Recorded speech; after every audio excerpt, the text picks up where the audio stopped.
오늘 하나님의 말씀은 요한복음 11장 1절부터 11절까지입니다. 다 같이 서신 줄 알고 읽도록 하겠습니다. 어떤 병든 자가 있으니 이는 마리아와 그 형제 마르다의 촌의 베다니에 사는 나사로라. 이 마리아는 향유를 주께 붓고 머리털로 주의 발을 씻기던 자요. 병든 나사로는 그의 오라비러라. 이에 그의 누이들이 예수께 사람을 보내어 가로되 주여 보시옵소서 사랑하시는 자가 병들었나이다 하니 예수께서 들으시고 가라사대 이 병은 죽을 병이 아니라 하나님의 영광을 위함이요 하나님의 아들로 이를 인하여 영광을 얻게 하리 함이라 하시더라. 예수께서 본래 마르다와 그 동생과 나사로를 사랑하시더니 나사로가 병들었다 함을 들으시고 그 계시던 곳에 이틀을 더 유하시고 그 후에 제자들에게 이르시되 유대로 다시 가자 하시니 제자들이 말하되 라피어 방금도 유대인들이 돌로 치려 하였는데 또 그리로 가시려 하나이까. 예수께서 대답하시되 낮이 12시가 아니냐. 사람이 낮에 다니면 이 세상의 빛을 보므로 실족하지 아니하고 밤에 다니면 빛이 그 사람 안에 없는 거로 실족하느니라. 이 말씀을 하신 후에 또 가라사대 우리 친구 나사로가 잠들었도다. 그러나 내가 깨우러 가노라. 아멘. 기도하시겠습니다. 참으로 좋으신 아버지 하나님 감사합니다. 오늘 이 시간 저희가 함께 모여서 이제 요한복음 11장의 말씀을 통하여서 깨달아야 할 영적인 진리들을 이 시간 듣기를 원합니다. 주께서 이 시간 부족한 종을 통하여서 참으로 이 말씀을 증거케 하시고 이 말씀들을 통하여 저들이 이 말씀을 들을 때마다 하나님의 그 놀라운 비밀들을 깨달아 알고 그 비밀들을 통하여서 하나님께 좀 더 가차이 나아갈 수 있는 귀한 은혜를 체험의 시간이 될 수 있도록 주님 역사하여 주시옵소서. 이 시간 주께서 함께해 주실 것을 믿사오며 그렇게 하신 우리 주 예수님의 이름으로 기도하여서합나이다. 아멘. 자, 오늘은 지난 시간에 10장에 이어서 11장의 말씀으로 오늘은 요한복음의 과정을 다 마치기로 하겠습니다. 요한복음은 12장부터 나오는 것들은 이후에 사복음서의 비교 분석을 하면서 그때 가서 다시 한번 전체적인 마태, 마가, 누가, 요한복음 전체의 공통된 관점을 가지고 이제 여러분에게 설교할 기회가 있을 것이고요. 그리고 다음 시간에는 여러분이 창세기 4장을 통해서 창세기 부분의 말씀을 나가게 되겠습니다. 자, 오늘 마지막 말씀은요, 나사로의 부활 사건인데 예수님이 굉장히 사랑하시던 마리아와 마르다와 나사로가 살던 곳이 베단이라는 곳입니다. 이 베단이는요, 예루살렘에서 굉장히 가깝습니다. 그런데 어떤 날 이 나사로가 병들어 죽게 됐기 때문에 그 동생들이 사람을 보내갖고 예수님에게 와서 좀 병을 고쳐주십시오라고 청함을 넣습니다. 그런데 예수님이 이 청함을 받고도 곧장 출발하시는 것이 아니라 이틀 있다가 출발하십니다. 여기서 보면 나사로가 병들어 있던 곳은 베단이었고요. 이때 예수님이 계시던 곳은 어디냐면 가버나움입니다. 그러니까 실제적으로 이 가버나움과 베다니의 거리는요, 하루길 정도가 걸립니다. 실제로 예수님이 베다니로 갔을 때에는 사실 그 베다니에서 사람이 오는데 하루가 걸렸고 예수님이 가버나움에서 이틀을 유하셨고 그리고 다시 예수님이 베다니까지 하루가 걸려서 가셨기 때문에 나흘이 걸렸던 거예요. 11장 39절에 보면 예수께서 가라사대 돌로 옮겨놓으라 하시니 그 죽은 자의 누이 마르다가 가로되 주여 죽은 지가 나흘이 되었음에 벌써 냄새가 나나이다. 자, 하루, 이틀, 3일, 나흘. 그러니까 이걸로 보면 몇 번째 되는 날이요? 4일째 되는 날인 거죠. 사람 보냈을 때는 안 죽었겠죠. 사람을 보낸 지 얼마 안 돼갖고 죽은 거죠. 그러니까 나흘이 됐다는 얘기는 정말로 위급했고 그리고 사람을 보내자마자 얼마 되지 않아서 나사로가 죽은 겁니다. 그런데 예수님은 사랑하시는 자들이었다라고 얘기를 하면서도 도움을 청할 때 곧장 내려간 게 아니고 가버나움에서 이틀씩이나 유하셨다는 거예요. 일부러 그러신 거죠. 성경을 보면. 곧장 가지 아니하고. 그래서 보니까 이틀 있다가 가시면서 나사로가 잠들었다라고 얘기를 하죠. 11절에서. 그랬더니 제자들이 뭐라고 그러냐면 12절에서 주여 잠들었으면 낫겠나이다 하더라. 예수는 그의 죽음을 가리켜서 말씀하신 것이나 저희는 잠들어 쉬는 것을 가리켜 말씀하신 줄 생각했더라고 얘기합니다.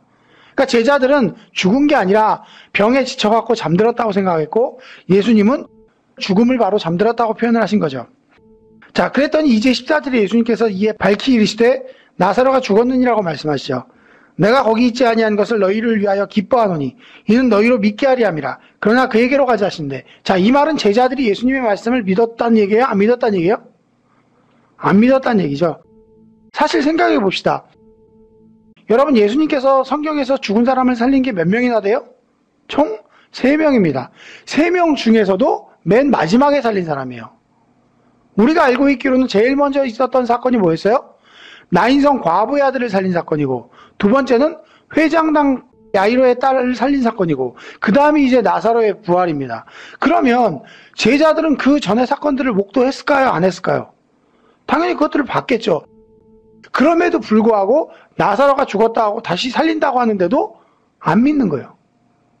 사람은 이처럼 자기 생각 밖의 일들은 잘 믿지 않습니다. 하나님이 오늘날 우리에게 역사를 안 하시는 게 아니라 일반적인 방법이나 보편적인 방법을 통해서 일하실지라도 자기 생각 밖에서 일어나는 일들은 전부 다 우연이나 기적적으로 일어나는 일조차도 그냥 하나님의 역사라고 인정하지 않는 경우들이 굉장히 많다는 거예요.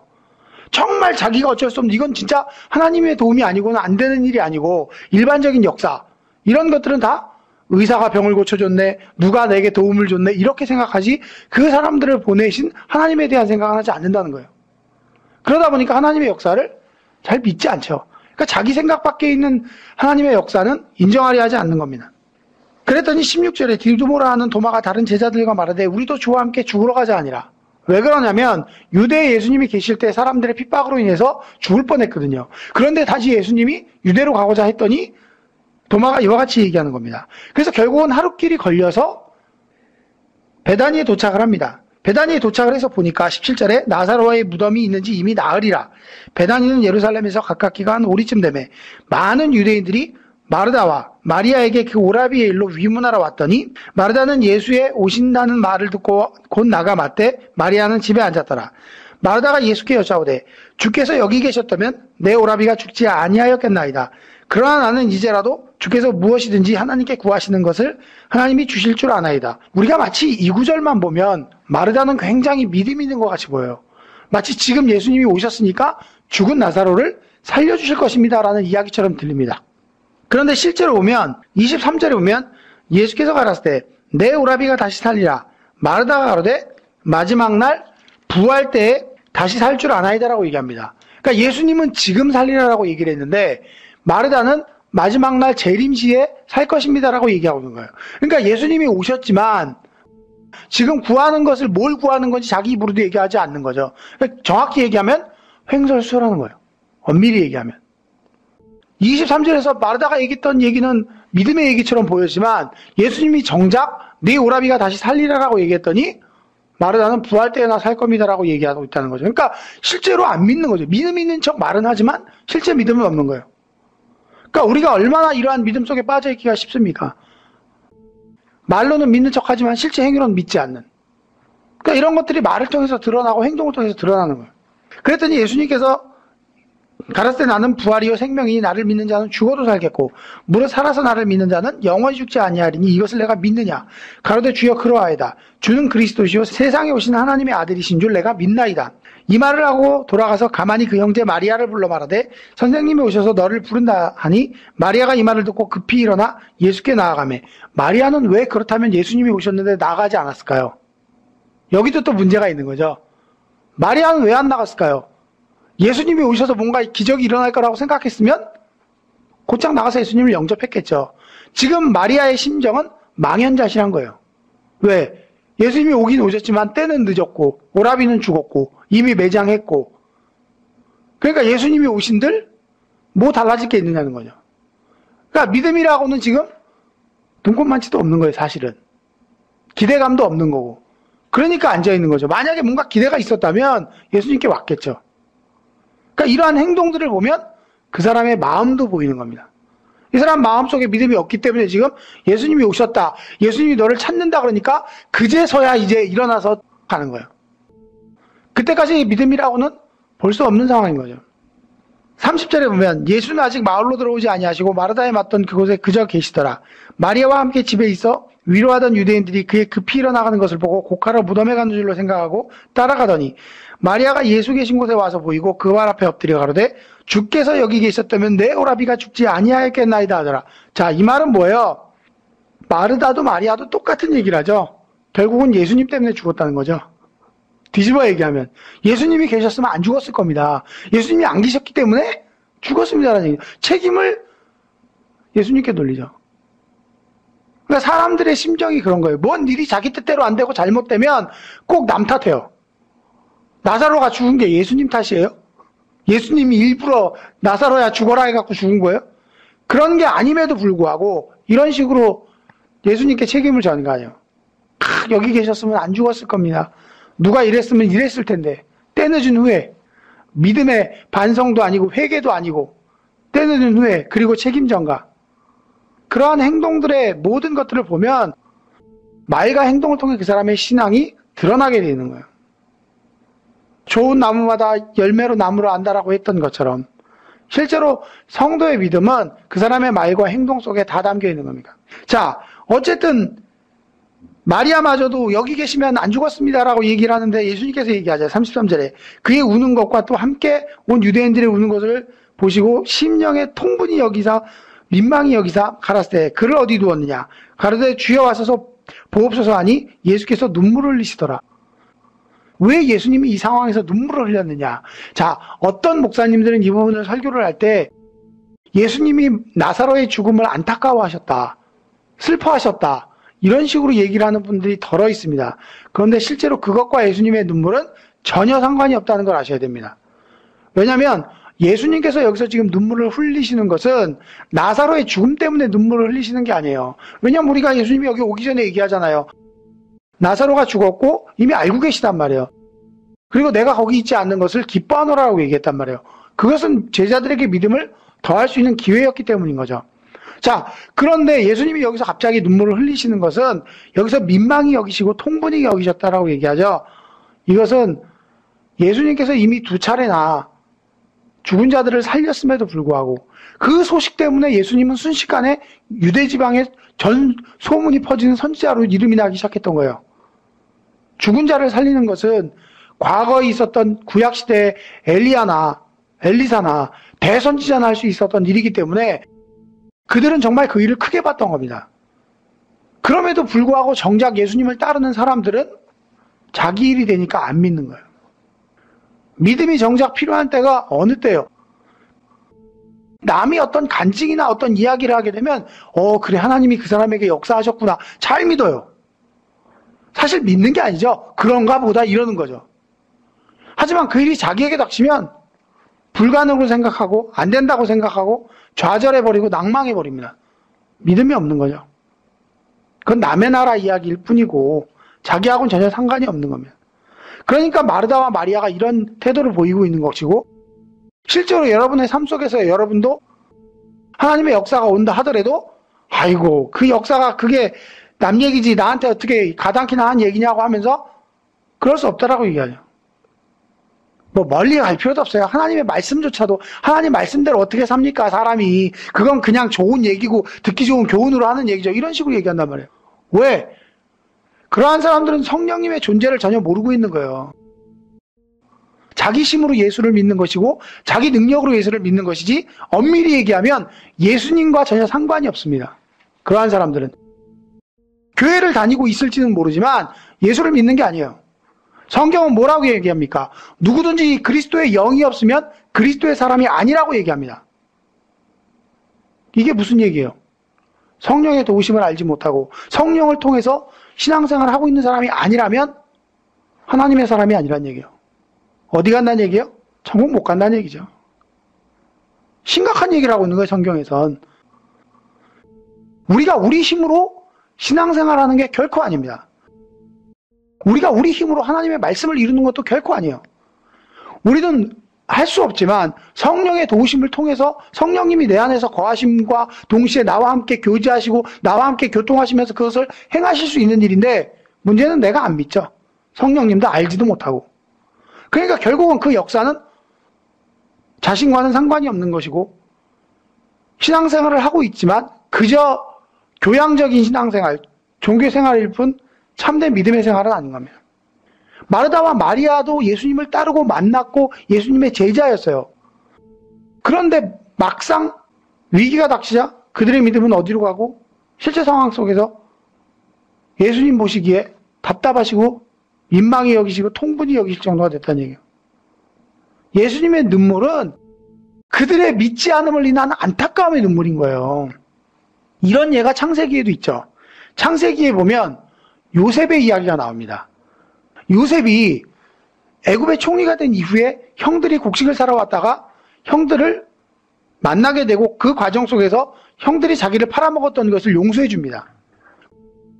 야곱이 죽고 나니까 형들이 요셉에게 찾아와갖고 과거의 허물을 자기들에게 돌리지 말라고 간구합니다. 그 이야기는 뭐냐면 요셉은 17년 전에 이미 그 형들의 죄를 용서해 줬는데도 불구하고 형들은 17년 동안이나 전전긍긍하고 있었던 거예요. 그리고 아버지가 죽고 나니까 요셉이 복수할지도 모른다는 두려움에 사로잡혀갖고 요셉에게 자기들의 죄를 잊어달라고 얘기하는 거죠. 그때 요셉이 또 눈물을 흘립니다. 요셉이 왜 울었겠어요? 예수님이 흘렸던 눈물하고 동일한 이야기인 겁니다. 요셉이 흘린 눈물은 지금 나사로의 무덤 앞에서 예수님이 흘린 눈물과 똑같은 거예요. 아니 이미 2명이나 살리시고 그 수많은 기적과 이적을 베푸셨음에도 불구하고 정작 자기가 사랑했고 믿고 따르던 제자들마저도 안 믿고 있다는 거죠. 그러니 얼마나 답답하시겠어요? 얼마나 안타까우시겠어요? 어쩌면 지금 주님이 여러분을 향해서 이런 눈물을 흘리고 계신지도 모르죠. 왜? 여러분을 예수님의 보혈로 사서 깨끗했음에도 불구하고 여전히 인간적인 방법과 세상적인 방법으로 믿음의 길을 가겠다고 고집하는 사람들 앞에서 주님은 또 통분히 여기실 수밖에 없을 거예요. 요한이 하고자 하는 내용이 바로 이 이야기입니다. 요한이 여기다 왜 나사로의 부활 이야기를 써놨냐면 요한복음 1장서부터 10장까지 요한은 계속 우리에게 얘기를 했습니다. 예수님은 어떤 분이고 이 땅에 왜 오셨고 그것을 어떻게 이루셨고 우리 마음에 어떻게 영접을 하며 우리가 어떻게 영접하기 위해서 어떤 믿음이 필요하며 그럼에도 불구하고 왜 우리에게 믿음이 안 생기는지 믿음이 안 생기는 이유와 8장서부터 10장까지는 계속해서 그럼에도 불구하고 믿음 없는 우리를 위해서 예수님이 해놓으신 일이 무엇인지 보라 그리고 믿어라라고 얘기를 하고 있어요. 그럼에도 불구하고 여러분이 믿지 못한다면 그리고 깨닫지 못한다면 예수님이 여러분 앞에서 통분히 눈물을 흘리실 거란 얘기입니다. 말씀은 듣는 게 중요한 게 아니에요. 알면 뭘 할 거예요? 믿지 않는데. 믿으면 뭐 할 거예요? 삶에서 열매가 열리지 않는데. 주님이 바라시는 게 무엇이겠어요? 단순히 믿고 구원받아라? 구원은 신앙의 시작일 뿐이고 여러분이 그 신앙의 걸음을 걸어가면서 하나님과 함께 동행하면서 우리가 세상 사람들이 열 수 없는 믿음의 열매들을 열게 하는 게 하나님의 목적이에요. 하나님의 백성을 하나님이 기업 삼으셨다라고 얘기하는 게 뭐예요? 기업의 최대 목적은 뭐예요? 이윤이에요. 이윤을 얻기 위해서 회사를 차리는 것이지 사회봉사하려고 열리는 게 아니잖아요. 그렇잖아요. 똑같이 하나님의 백성들을 삼으신 것은 선한 하나님의 열매들을 이익을 창출하기 위함이지 나만 구원받으면 돼, 나만 천국 가면 돼 이러한 생각 속에 빠져 있으라는 게 아닙니다. 그럼에도 불구하고 오늘날 많은 성도들이 실제로 믿는다고 하면서 그 믿음이 없는 거예요. 실제로는. 평상시야 아무런 위기가 없을 때야 그 믿음이 드러나지 않겠죠. 위기가 닥쳐야 비로소 믿음이 나오는 거예요. 그렇기 때문에 우리가 실제적으로 믿음이 있노라 하는 것은 실제 어려운 일이 닥쳤을 때라야 그 믿음이 드러나는 거예요. 평탄할 때 믿음이 있노라. 그게 무슨 소용이 있어요? 뭘로 증명하겠어요? 자기가 억울한 일을 당했을 때 주님을 바라보고 참을 수 있는 게 믿음이죠. 억울한 일이 아니어도 우린 그래요. 자기 잘못으로 뭔가 당해도 누군가에게 풀어야 직성이 풀려요. 종로에서 뺨 맞고 한강에서 눈 흘긴다고. 그게 인간의 심정이에요. 그건 믿음에 속한 일이 아닙니다. 성경은 용서를 얘기하는데 자기 마음속에 이렇게 갈고리 딱 걸고 앉아갖고 보자 언젠간 내가 너한테 복수하리. 하나님 주신 마음이 아니에요. 마르다와 마리아 역시 마찬가지인 거예요. 평상시에 믿는 것 같았죠. 예수님을 따르는 것 같았죠. 그러나 정작 나사로의 죽음 앞에서 그들의 믿음은 찾아볼 수 없었던 겁니다. 그러니까 예수님이 통분히 여기시는 거예요. 요한이 얘기하고자 하는 것은 성경에 기록된 이 모든 말씀을 믿지 못한다면 주님께서 통분히 여기신다는 거예요. 그동안 여러분에게 전해드렸던 그 말씀을 여러분이 깨닫지 못하고 믿지 못한다면 예수님은 똑같이 이렇게 통분히 여기시겠다라고 얘기를 하는 겁니다. 반면에 12장에 가서 보시면 6월절 엿새 전에 예수께서 베다니에 이르신 이곳은 예수께서 죽은 자 가운데서 살리신 나사로에 있는 곳이라. 거기서 예수를 위하여 잔치할세. 마르다는 이를 보고 나사로는 예수와 함께 앉은 자 중에 있더라. 12장에 잔치하는 장면을 연결해 놓은 것은 만약에 여러분이 예수님이 하신 말씀을 모두 믿는다면 예수님과 한 상에 앉아 잔치를 벌일 것이라는 이야기입니다. 즉 여러분이 이 모든 말씀을 믿지 못한다면 예수님의 가슴에 대못을 박는 것과 같은 일을 할 것이고, 마음의 믿음으로 받아들인다면 여러분은 주님과 함께 한 상에 앉아서 잔치를 누릴 수 있을 것이라고 요한은 이야기를 하는 겁니다. 그래서 요한은 요한복음을 통해서 정말 다른 복음과는 달리 2000년 전에 쓴 이야기임에도 불구하고 오늘날 우리들의 심리 상태나 사람의 마음가짐에 대해서 정확히 알고 정확히 묘사하고 있는 거예요. 그런데 오늘날 많은 분들이 이것들을 전체적인 내용을 봐오지 못하고 개별적인 구절을 설교를 하거나 아니면 한 단어만 가지고 설교하다 보니까 실제적으로 이 전체적인 뜻과 맥락을 놓치게 되는 겁니다. 우리가 오늘 요한복음 11장을 통해서 요한이 이야기하고자 하는 메시지를 정확히 듣고 깨닫고 아시기를 부탁을 드립니다. 그리고 그것이 여러분의 믿음으로 자리 잡고 그 믿음이 여러분의 삶 속에 열매 맺히기를 주님의 이름으로 부탁을 드립니다. 기도하시겠습니다. 참으로 좋으신 아버지 하나님 감사합니다. 오늘 이 시간 이 귀한 은혜의 말씀을 통하여서 이제 요한복음의 모든 말씀을 마치고자 합니다. 정말 우리가 우리 생각 속에서 하나님의 뜻과 섭리를 알지 못하고 믿지 못하고 깨닫지 못한 때가 얼마나 많습니까? 그러나 이제 이 말씀 속에서 요한이 우리에게 증거한 그 말씀을 깨닫고 이제부터는 정말 하나님이 원하시는 믿음의 걸음을 걸을 수 있도록 주님 역사하여 주시옵소서. 이제 주께서 이 모든 말씀으로 저희에게 깨닫게 하셨사옵나니 이 말씀이 저희의 심령 가운데 저희의 중심 가운데 믿음의 근거가 될 수 있게 도와주시고 이 말씀을 통해 하나님께 나아갈 수 있는 귀한 은혜의 말씀들에게 도와주시옵소서. 이 시간 함께 해주심을 감사드리오며 거룩하신 주 예수님의 이름으로 기도하였사옵나이다. 아멘. 구독, 좋아요, 알림 설정 해주세요. Subscribe, like, set notifications.